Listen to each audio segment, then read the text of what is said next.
ये नाभि क्या है? वो कौन सा पर्वत था जिसमें मंथन हुआ था समुद्र का?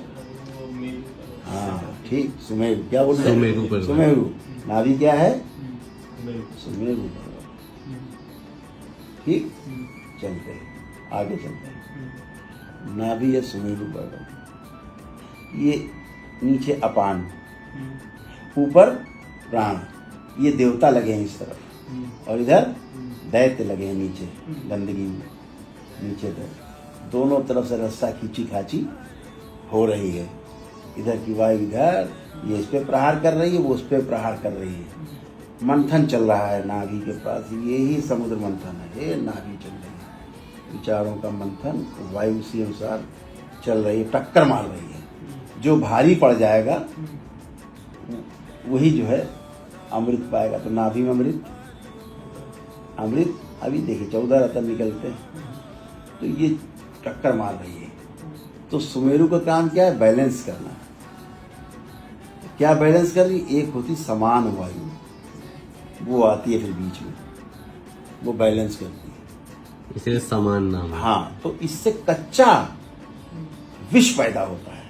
इस मंथन से, प्राण वायु के अपान वायु के टकराव से जहर पैदा होता है। अगर ये जहर ऊपर चढ़ा तो ये धारण करने का स्थान नीलकंठ का, ठीक, ऊपर न चढ़ने पाए ब्रेन में, तो न चढ़ने पाए तो कौन आएगा? समान वायु। ठीक, समान वायु आई कि नहीं, ऊपर नहीं चढ़ने देना है, इसको बदल देना है अमृत में। जो जहर है, इस जहर का सदुपयोग करना है, अमृत की तरह इसका पान करना है। तो वो समान वायु करती है ये काम को, व्यान उसको पूरे शरीर में व्याप्त कर देती है। ठीक है, तो ये जो समुद्र मंथन है, ये नाभि हमारी जो है जरा सी हटती है तो पूरा दिन भर खराब हो जाता है। या तो चालू हो जाएगा पेट आपका, या भूखने लगेगी, या खाना अच्छा नहीं लगेगा, पचेगा नहीं, मन खराब रहेगा आपका। जब भी नाभि उखड़ जाए, देखिए आप कैसा हो जाता है। वो संतुलन है सुमेरु पर्वत। तो क्या चीज़ अच्छी हुई कि हमारे जब भाव विचार अच्छे होते हैं, हमारा जब मस्तिष्क अच्छा होता है, ये देव स्थान है, ब्रह्म है, तो जब ये हमारा अच्छा होता है तो इसकी जीत होती है, इसकी। और अगर ये गड़बड़ हो गया तो फिर विषय विष भेजेगा, वो सब ऊपर चढ़ेगा विष। आपकी समान वायु हट गई तो विष आपका ऊपर चढ़ेगा, और विष चढ़ने का मतलब है शरीर में बॉडी कैंसरस हो जाएगी, कैंसर व्याप्त हो जाएगा। और अगर आपकी समान वायु ठीक है, आपका कच्चा जो विष है ऊपर नहीं चढ़ पाया, नीचे से ही निकल गया मल और मूत्र पसीने से, ब्रीदिंग से, तो हरी है, फिर आप अच्छे हैं। तो इसलिए मस्तिष्क का अच्छा होना बहुत जरूरी है, देव स्थान है। ठीक है, इसीलिए इधर शेष नाग है, बैठे ना, वासुकी बैठे हुए हैं, भगवान शिव के यहाँ पर बैठे हुए हैं। वो जहर से ही जो है जहर संचालित कर रहा है, जहर में उनको आनंद है ना, गले में लिपटे हुए हैं, क्योंकि वो ठंडक प्रदान कर रहे हैं। हमेशा जो सर्फ है नीचे ठंडा रहता है ना, ठंडक प्रदान कर रहे हैं, गले में लिपटे हुए हैं। तो प्रतीकात्मक है सारा, तो लिखा गया इस पर बहुत लंबा है ये। तो गुरुदेव, जो मंथन में जो शेषनाग है वो कुंडलिनी शक्ति को माना जाए? कुंडलिनी शक्ति है, और क्या है? शेषनाग कुंडलिनी शक्ति ऊपर खींच रहा है कि नीचे खींच रहा है, ऊपर खींच रहा है कि नीचे खींच रहा है, कुंडलिनी शक्ति। कुंडलिनी शक्ति नीचे जाएगी तो दैत्यों की तरह काम करने लगता है मनुष्य, बस ऊपर जाएगी तो देवताओं की तरह काम करेगा। यही बात है।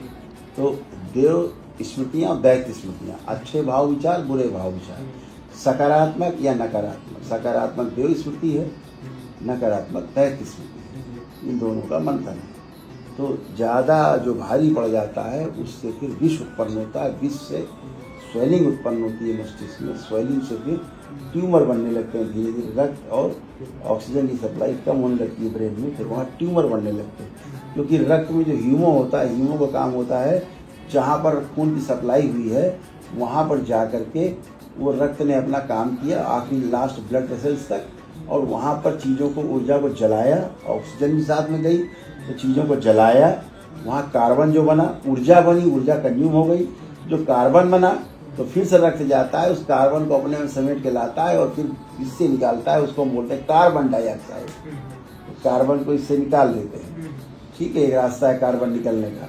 लेकिन जब वायु वहाँ जाएगी नहीं, प्राणवायु, ऑक्सीजन जाएगी नहीं ब्रेन में, तो वहाँ से कार्बन को लेके कैसे आएगी, कार्बन डाइऑक्साइड कैसे बनेगी, निकलेगी नहीं तो कार्बन इकट्ठा होने लगेगा, कार्बन इकट्ठा होने लगेगा तो वही धीरे ट्यूमर बन जाएगा, गांठ, और फिर वो सप्लाई रोकेगी।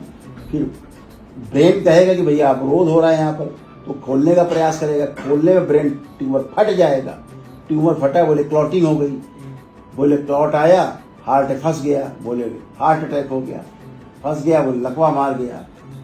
ये है, तो ब्रेन को ठीक रखना है, ये ठीक तो ये सब ठीक, ये नहीं ठीक तो कुछ भी नहीं ठीक, समझ रहे ना। इसलिए स्थूल रूप में इसको ठीक रखना